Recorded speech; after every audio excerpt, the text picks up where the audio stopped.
Welcome students. राजकीय महिला महाविद्यालय सादुल शहर के इस यूट्यूब चैनल पर आपका स्वागत है। थर्ड ईयर क्लास का ये वीडियो फर्स्ट पेपर में हिंदी भाषा के उद्भव विकास से संबंधित है। हिंदी भाषा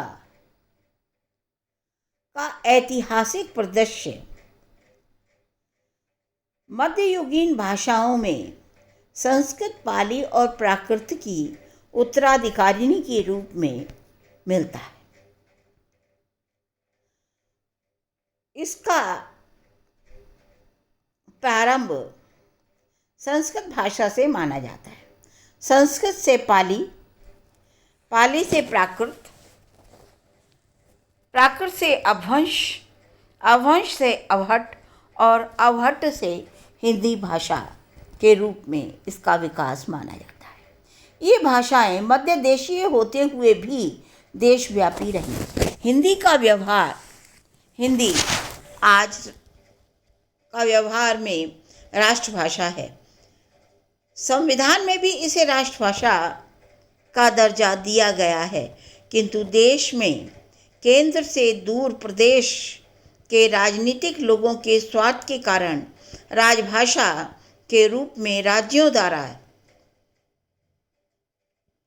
हिंदी को मान्यता प्राप्त नहीं हुई। संविधान में इसीलिए ये नहीं कहा जा सकता कि हिंदी सारे हिंदुस्तान की भाषा है, ये मध्य देश की भाषा है। इससे इनकार नहीं किया जा सकता। हिंदी का जो विस्तार है मध्य देश में वो बहुत बड़ा है, बहुत बड़ा क्षेत्र है।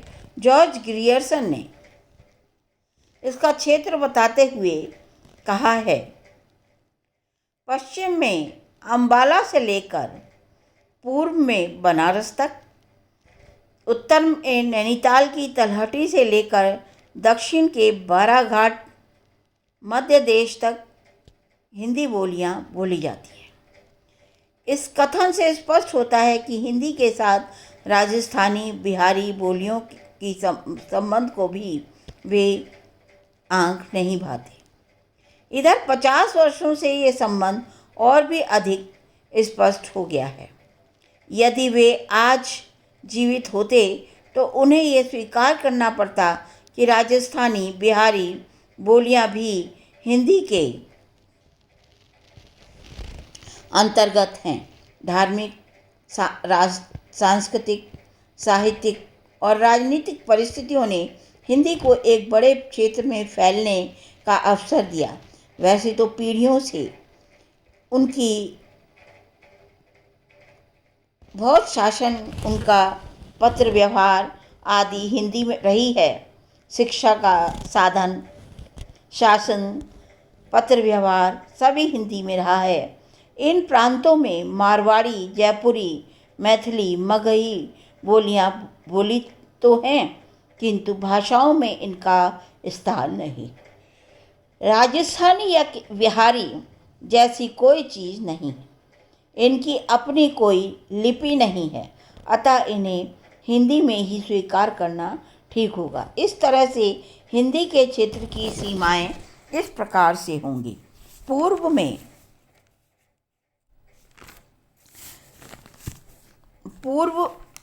में बिहारी, पश्चिम में राजस्थानी, उत्तर में मध्य पहाड़ी की सीमाएं सम्मिलित कर लेने से अंबाला से पश्चिम में अंबाला से लेकर बीकानेर और जैसलमेर, दक्षिण में ताप्ती नदी, बाराघाट से लेकर दुर्ग, पूर्व में रायगढ़, भागलपुर, उत्तर से नेपाल की सीमा को छूते हुए गंगोत्री और यमुनोत्री तक चले जाएं। इस तरह से 1050 मील लंबे और लगभग 60 मील चौड़े भूभाग को हिंदी प्रदेश कहा जा सकता है। 1921 में इसकी गणना 13 करोड़ थी। आज इस भूभाग की जनसंख्या 80 करोड़ से ऊपर होगी। हिंदी की भाषाओं का वर्गीकरण। हिंदी की उपभाषाएं हैं। हिंदी की जो 4 उपभाषाएं हैं, पूर्वी हिंदी, बिहारी हिंदी, पश्चिमी हिंदी और पहाड़ी हिंदी। इनका वर्गीकरण इस प्रकार से है। पूर्वी हिंदी में अवधी, बघेली, छत्तीसगढ़ी। बिहारी हिंदी में भोजपुरी, मगही, मैथिली। पश्चिमी हिंदी में कौरवी, हरियाणवी, दक्षिणी। इसके साथ ही ओकार बहुला भाषा में ब्रजभाषा, बुंदेली, कन्नौजी। राजस्थानी हिंदी में मारवाड़ी, ढूंढानी, जयपुरी, मेवाड़ी, मालवी। पहाड़ी हिंदी में कुमायूनी और गढ़वाली। ये हिंदी का क्षेत्र है। तो इस तरह से हिंदी एक विस्तृत भूभाग में बोली जाने वाली भाषा है और हिंदी का विस्तृत क्षेत्र है। बहुत सी इसकी आर्य भाषाएं हैं और इन आधुनिक आर्य भाषाओं में हिंदी का अपना अन्यतम स्थान है। हिंदी शब्द फारसी में सिंधी शब्द से हिंदी शब्द बना है। फारसी भाषा में स को हा कहते हैं। सिंधु नदी के पास बसे हुए देश को हिंद कहा गया और वहाँ की भाषा को हिंदी कहा गया। वहाँ के रहने वालों को हिंदू कहा गया। इस तरह जैसे वो सप्त को हफ्त कहते हैं, इसी तरह से उन्होंने यहाँ की भाषा को हिंदी नाम दिया गया। विशाल देश जो पूर्व से लेकर पश्चिम तक अपनी प्राकृतिक सीमाओं तक बहुत विशाल देश है, उसका नाम हिंद पड़ा और यहाँ की भाषा का नाम हिंदी पड़ा। इसी अर्थ में फिरदौसी और अलबरूनी 11वीं शताब्दी में, अमीर खुसरो 14वीं शताब्दी में, अबुल फजल 16वीं शताब्दी में आदि ने हिंदी शब्द को ग्रहण किया। हिंदी भाषाओं के निम्नलिखित नाम गिनाए गए: पहलवी, बंगाली, मुल्तानी, मारवाड़ी, गुजराती, तेलंगी, मराठी, कर्नाटकी, सिंधी, अफ़गानी, बलोचिस्तानी, कश्मीरी आदि। अरबी के साहित्य में हिंदी का अर्थ हिंद की भाषा है। संस्कृत के पंचतंत्र का जो अरबी में अनुवाद किया गया है वो भी कारिल दमन नाम से हुआ है। उसकी भूमिका में लिखा हुआ है कि उसकी पुस्तक हिंदी से अरबी में अनुदित हुई है। तुझके बाबरी और तुझके जहांगीरी में भी हिंदी को कोई भाषा लिखा गया है। हिंदी और हिंदवी का एक ही अर्थ है। हिंद के निवासियों को हिंदू कहा जाता है। हिंदुस्तान है तो हिंदुओं का देश। पहले मध्य देश की भाषाओं को हिंदी कहा जाता था। जो बाहरी आक्रमणकारी भारत में आए, उन्हें लगा हिंदी सारे भारत की भाषा नहीं है, सारे भारत की भाषा है। उन्होंने उसे मध्य देश नहीं माना। उस समय प्रचलित पंजाबी, सिंधी, बंगला, गुजराती आदि मातृ बोलियों को भी हिंदी में सार्वदेशिक भाषा में माना। नामदेव, तुकाराम, नरसिंह मेहता, नानक आदि कवि, चाहे वे महाराष्ट्र के हों या गुजरात के हों या पंजाब के हों, सार्वदेशिक भाषाओं में ही अपनी भाषा लिखा करते थे, कविता लिखा करते थे। भले ही क्षेत्रीय जनता के लिए अपनी रचनाएं लोक भाषा में उन्होंने दी हों। संकुचित अर्थ में हिंदी शब्द का प्रयोग कब होने लगा इसके बारे में ठीक ठीक नहीं कहा जा सकता। कोई फोर्ट विलियम कॉलेज की स्थापना 1800 ईस्वी में हुई थी। अधिकारियों ने हिंदी को हिंदुओं की भाषा, उर्दू को मुसलमानों की भाषा, और हिंदी को हिंदुस्तानियों की भाषा कहना प्रारंभ कर दिया। ये साम्राज्यवादी नीति का एक अंग था, क्योंकि सांप्रदायिकता को उभारने के लिए संस्कृति के माध्यम से भला दुहाई आवश्यक थी।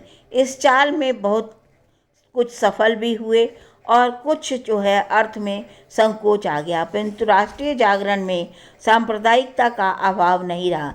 हिंदी सारे हिंद की भाषा तो है, किंतु प्रांतीयता के कारण राष्ट्रीयता का ह्रास हुआ और इसी कारण हिंदी अपना मौलिक अर्थ प्राप्त करने में उसे आज भी कठिनाई है। हिंदी प्रदेश में ऐतिहासिक दृष्टि से 5 प्राकृतें थीं: अपभ्रंश, शौरसैनी, अर्धमागधी, मागधी और खस, जिसमें हम हिंदी कहते हैं। इन 5 प्राकृतों की उत्तराधिकारिणी है। अपभ्रंश से राजस्थानी हिंदी, शौरसैनी से पश्चिमी हिंदी, अर्धमागधी से पूर्वी हिंदी और अर्धमागधी से बिहारी हिंदी और खस से पहाड़ी हिंदी का विकास हुआ। ये हिंदी की उपभाषाएं हैं, इसीलिए इनके साथ हिंदी शब्द जोड़ना उपयुक्त है। उपभाषाएं इसलिए कहा जाता है कि इनके अंतर्गत एक तो प्रत्येक की बोलियां और उपबोलियां हैं, दूसरे पहाड़ी हिंदी को छोड़कर किसी न किसी बोली में सभी का साहित्य प्राप्त होता है। राजस्थानी की मारवाड़ी और जयपुरी बोली में पूर्वी हिंदी को अवधि में, बिहारी हिंदी की मैथिली और साहित्य परंपरा मिलती है। परंपरा सभी साहित्यों को विच्छिन्न हो गई है, किंतु चलती रहती है हिंदी की, क्योंकि इन सभी बोलियों का साहित्य हिंदी साहित्य ही है। मध्य देश की कोई बोली उठकर जब भाषा की पदवी प्राप्त करती है तो हिंदी ही कहलाएगी। भारत में पहले राजस्थानी पिंगल भाषा को भाषा की मान्यता मिली, फिर ब्रज भाषा को, अब कौरवी अर्थात खड़ी बोली को हिंदी भाषा की मान्यता मिली हुई है। एक समय था जब वीर काव्य की परंपरा चल पड़ी थी और इसी बीच हिंदी अवधि की भी संभावना बन गई जब सूफी कवि परंपरा आई। जब कोई भी साहित्यकार चायसी के बाद नहीं चल पाया, इसीलिए अवधि का साहित्य लोक साहित्य बनकर रह गया। ब्रज भाषा लगभग 300 वर्षों तक मध्य विदेश की भाषा रही। उस काल में भी खड़ी बोली अस्तित्व में थी। संत कवियों की वाणी और उससे पूर्व आमिर खुसरो की बुकरियाँ, पहेलियाँ, चुटकुलों में इसका प्रयोग होता था। तब ये बोली मात्र थी, परंतु वर्तमान युग में इसके सम्मान में व्यापकता आई और भी प्राप्त हुई और प्राप्त नहीं है। ये समय का फेर बदल ही है। उस समय जो भाषा थी वो बोली बनकर रह गई और जो बोली थी वो आज राष्ट्रभाषा के पद पर आरूढ़ होने को है। जो भाषा के इतिहास को खड़ी बोली के पद पर आरूढ़ करने से आरंभ करना चाहते हैं, वो भाषा विज्ञान के मूल विद्वान सिद्धांत से अनभिज्ञ हैं। पहले डिंगल भी हिंदी की ब्रज भाषा थी, हिंदी की थी, ब्रज भाषा भी हिंदी थी और खड़ी बोली भी हिंदी ही है। कल खड़ी बोली का ह्रास होने पर मध्य देश की कोई और भाषा उठकर भाषा की पदवी ग्रहण कर लेगी, तब भी वह हिंदी ही होगी। हिंदी भाषा के प्रमुख 5 वर्ग हैं और यही वीर परंपरा, यही 5 वर्ग हैं। पश्चिमी हिंदी, मैंने आपको अभी ये वर्गों का नाम बताया। पश्चिमी हिंदी, पूर्वी हिंदी, पश्चिमी हिंदी, पूर्वी हिंदी, राजस्थानी हिंदी, बिहारी हिंदी और पहाड़ी हिंदी, और इनमें ही हिंदी भाषा सन्निहित है। साहित्यिक परंपरा केवल मैथिली की रही है। बिहार बंगाल से जुड़ा हुआ है। बंगाल का शैक्षणिक साहित्यिक परंपरा रही है। पूर्वी हिंदी से घनिष्ठ संबंध है, परंतु ये उपभाषाएं रही हैं। मुख्य भाषा हिंदी ही रही है। आधुनिक दृष्टिकोण से ये वर्गीकरण सर्वाधिक उपयुक्त है। हिंदी शब्द का प्रयोग वर्तमान काल में भिन्नता है। भारतीय आर्य भाषाओं का जो वर्गीकरण है, जिन आधारों पर वर्गीकरण किया गया है, उन पर फिर से विचार की आवश्यकता है और उनके दो वर्ग हो सकते हैं। आधुनिक दृष्टिकोण से वर्गीकरण सर्वाधिक उपयुक्त रहेगा कि हिंदी की 5 उपभाषाएं हैं: पूर्वी हिंदी, पश्चिमी हिंदी, राजस्थानी, पहाड़ी और बिहारी हिंदी। मैंने आपको स्टूडेंट्स आज हिंदी के उद्भव विकास का जो परिचय दिया है। अब हम आगे के लेक्चर में पश्चिमी हिंदी और पूर्वी हिंदी, इनको विस्तार से जो उपभाषाएं हैं उनके विस्तार का वर्णन करेंगे। Thank you student.